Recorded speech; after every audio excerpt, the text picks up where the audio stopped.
when you think about a traditional wedding aesthetic, specifically the flowers, there is a very specific, almost universally recognized image that comes to mind. Oh, for sure. Everyone pictures the exact same thing. Right. Like, think about it for a second. It's that perfectly spherical, tightly bound bouquet of identical white roses. Yeah, where every single petal is just, flawless. Exactly.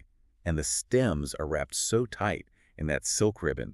It's highly structured. It's perfectly symmetrical. And honestly, it's a lot like a stiff, formal tuxedo. Like, it looks incredibly impressive. It demands attention, but you wouldn't exactly call it relaxed. No, not at all. I mean, it's essentially an exercise in engineering. Engineering. Yeah. Yeah, well, when you look at those traditional ultra-formal arrangements, every single stem is forced into a very specific, rigid place and held there. Right. Often with hidden wires and foam. It is fundamentally a display of human control over nature. Oh, that's a really interesting way to put it. Yeah, you are basically showing that you can bend the environment to your exact will. But today, we are looking at a massive, industry-rattling shift away from that exact mindset. The total 180. Yeah. So if that tight spherical bouquet is the stiff tuxedo, the trend we are exploring today is more like a perfectly tailored, highly breathable linen suit. I love that analogy. Right. It feels completely effortless. It moves organically with the wind,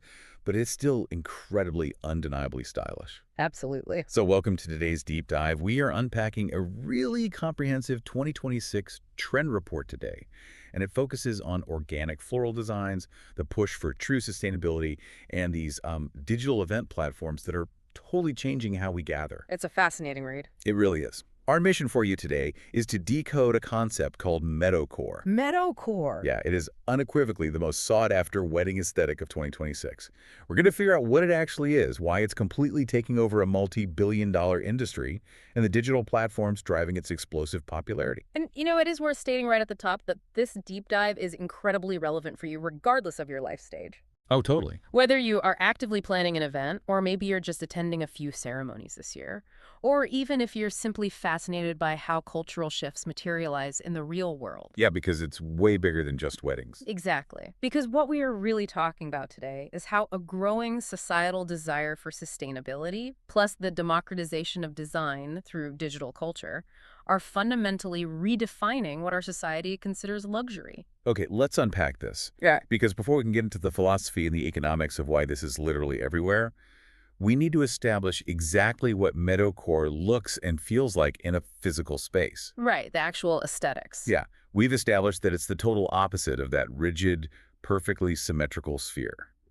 The sources describe the core philosophy here as a deliberate rejection of rigidity in favor of nature's untamed beauty. I mean, the vibe is very whimsical. Yeah, whimsical vibes, deep cottage garden inspiration, and just wildly free-flowing arrangements. The visual goal is immersion. The designers want it to look as though the bride or, the event planner literally just walked through a stunning, violently blooming meadow. Just casually swept up some flowers. Exactly. Casually gathered these flowers in their arms on the way to the altar. It is a very deliberate, highly curated embrace of imperfection. See, I have to challenge that a little bit. Oh. Yeah, calling it an embrace of imperfection feels like a bit of a trap. Yeah. Reading through this trend report, my immediate thought was that this is basically the no makeup look, but applying to the wedding industry. Oh, that is a great point. Right. Like, we all know the no makeup look actually takes an entire arsenal of skincare products, concealers, and a massive amount of careful curation to actually pull off. It takes hours. Exactly. So it feels like it would take a tremendous amount of highly skilled hidden labor to make these massive floral installations look this casually swept from a meadow. What's fascinating here is that the lack of visible structure is actually an optical illusion. You're hitting on a major paradox of this trend. Okay, an optical illusion how? Well, to create a design that looks entirely wild and untamed, but still structurally holds together for an 8-hour event in the hot sun or the wind, that requires immense technical skill. I didn't even think about the wind. Oh, yeah. It is substantially harder for a florist to create a balanced, asymmetrical, free-flowing installation than it is to just pack a block of foam with identical, tightly clustered carnations. Because with a sphere, you just follow a geometric pattern. Exactly. But with an asymmetrical meadow arrangement, you have to possess an artist's understanding of negative space. Precisely. The mechanics have to be flawless but completely invisible. True elegance in 2026 is moving away from obvious, visible effort. Right.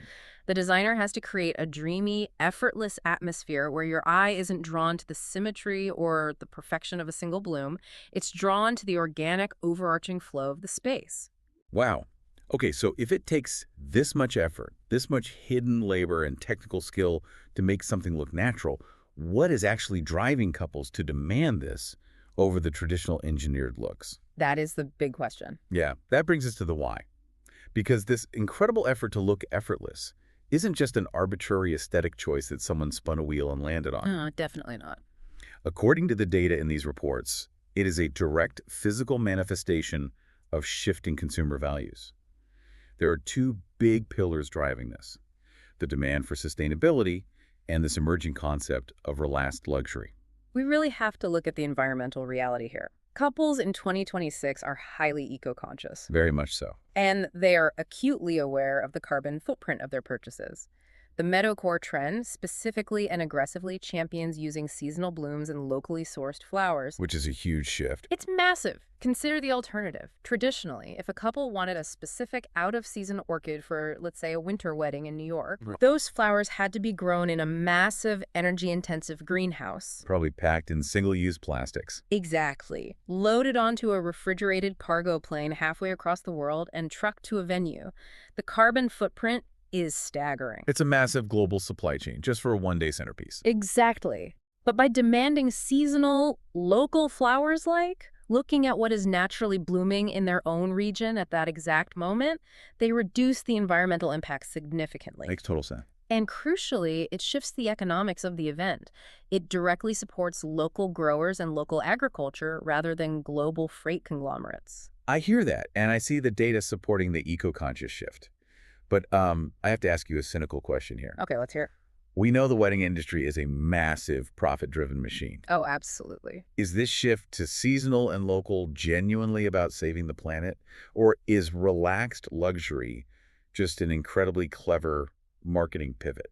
Like, are they just rebranding weeds and wildflowers so the industry can charge a premium for them? I completely understand why it looks like that from the outside, but I have to push back on that idea. Okay, why? You can't just pluck weeds from a roadside ditch, throw them in a bucket, and charge a client $5,000. I guess not. No.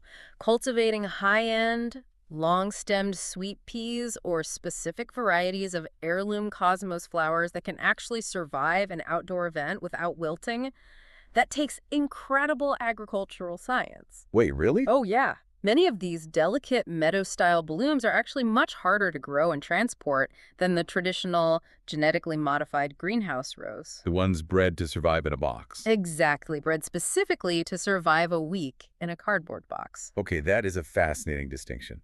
The fragility of the flower is actually what makes it valuable. If we connect this to the bigger picture, in 2026, sustainability is the new luxury. That's a great way to frame it. Right. For decades, luxury meant excess. It meant having things you shouldn't naturally be able to have. Like those tropical flowers in the middle of a snowy winter. Exactly. It was about conquering the environment. But consumers today, especially younger demographics, they want premium experiences that explicitly align with their ethical values. Right. They want the high-end experience without the environmental guilt associated with traditional excess. Right. Meadowcore perfectly marries that ethical requirement with sophisticated, high-end design. So if couples are refusing to fly in those out-of-season orchids because of the carbon footprint, that fundamentally changes the entire toolkit that florists and event designers have to work with. It completely changes the game. What local seasonal materials are they actually using to pull off this luxury look? Well, the sources are very specific about the anatomy of a Meadowcore wedding. Yeah, if you are building this world, you have a distinct set of materials. Let's look at the flowers first. The report heavily emphasizes cosmos. Cosmos are essential here. They have these incredibly delicate, almost wiry stems and light petals. When you put them in an arrangement, they actually bounce and sway when a breeze rolls through, or even when someone just walks past. They provide movement and softness. But you can't build a massive archway out of bouncy, delicate stems. I mean, you need architectural support. Which is where delphiniums come into play. Okay. They provide critical height and an elegant vertical structure. They act as the pillars for these larger floral installations, giving the design shape without making it look like a solid, rigid wall. And we can't forget the sensory elements. Like, we've all been to that formal dinner where there's a massive, dense globe of scentless hydrangeas right in the middle of the table. Oh, yes. And you spend the whole dinner doing this awkward duck and weave just to make eye contact with the person across from you. It's the worst. Meadowcore completely flips that. The report highlights sweet peas for bringing intense fragrance and delicate texture right at eye level. Exactly. Then you mix in chamomile, daisies, ranunculus, garden roses, and even baby's breath. You put all that together in a loose, hand-tied bridal bouquet, and you get that authentic, carefree charm. And notice the color palette the report outlines to support this specific flora. We aren't seeing stark, high-contrast colors like deep burgundy against pure white. Right, no stark contrasts. It's a wash of soft pastels that are designed to blend directly into a natural landscape. We are talking sage green, lavender, dusty pink, butter yellow, peach, ivory, and soft blue. Super earthy. Yes. These tones are specifically chosen because they harmonize with the outdoors. They don't fight the environment for attention, they enhance what is already there. I'm struggling to understand the venue aspect, though. The report mentions botanical gardens, countryside farms with wide-open landscapes, vineyards with rustic textures, and lakeside venues. If you are already at a beautiful, scenic countryside farm, why are you spending tens of thousands of dollars to bring in more flowers? Aren't you already literally in a meadow? It's about sensory curation and deliberate enhancement. Okay, explain that. The natural environment is the canvas, but it's rarely perfectly framing the focal points of an event. A sprawling farm is beautiful, but it lacks intimacy. Ah, I see. The floral installations serve to anchor the space. They create a deliberate, intimate environment within the vastness of the outdoors. You are taking the beauty of the surrounding landscape and concentrating it directly where the guests are gathering. Here's where it gets really interesting, though. It's how these materials are actually deployed to create that intimacy. Yes, the spatial design. The report talks about these floral meadow aisles. Think about a traditional wedding for a second. You usually have a literal red carpet or maybe a crisp white fabric runner rolled out over the grass. Right. It acts as a hard boundary. It separates the bride from the ground. But Meadowcore completely throws that concept out. Completely. Instead of a fabric runner, designers use dense clusters of varying wildflowers lining the walkway, seemingly growing right out of the grass. Yeah. So when the bride walks down the aisle, it visually looks like she is magically wading through an untouched blooming garden. It's a complete paradigm shift in spatial design. And it's not just the aisles. It's asymmetrical wildflower ceremony arches that look like they naturally grew over the altar over decades. It's massive, hanging, suspended floral installations hovering above the reception tables that add dimension to tents or barns. Wait, let me make sure I understand the mechanics of this, because earlier you mentioned sustainability. Yeah. Those traditional dense hanging centerpieces usually rely on huge blocks of green floral foam to hold water and keep the stems in place. They do. But floral foam is basically a single-use toxic microplastic that doesn't biodegrade. That directly contradicts the eco-conscious values of Meadowcore. That is a critical point. To get this airy Meadowcore look sustainably, florists have had to completely re-engineer how they build these massive installations. Oh, wow. They are abandoning floral foam entirely. Really? What do they use instead? Instead, they are utilizing reusable chicken wire grids wrapped in moss to create the structural base. Oh, that's clever. Right. For hydration, they use hidden individual water tubes for the thirstiest stems. Or they rely on deep water conditioning techniques days before the event, so the flowers can survive entirely out of water for the duration of the party. That's intense. It requires a deep understanding of botany, not just design. And the decor surrounding these installations relies heavily on vintage elements and natural textures to ground the softness of the flowers. Oh, absolutely.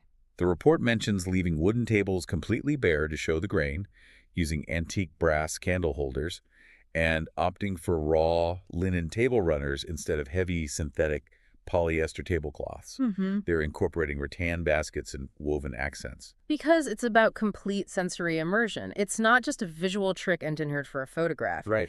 It is the smell of those sweet peas hitting you as you sit at the table.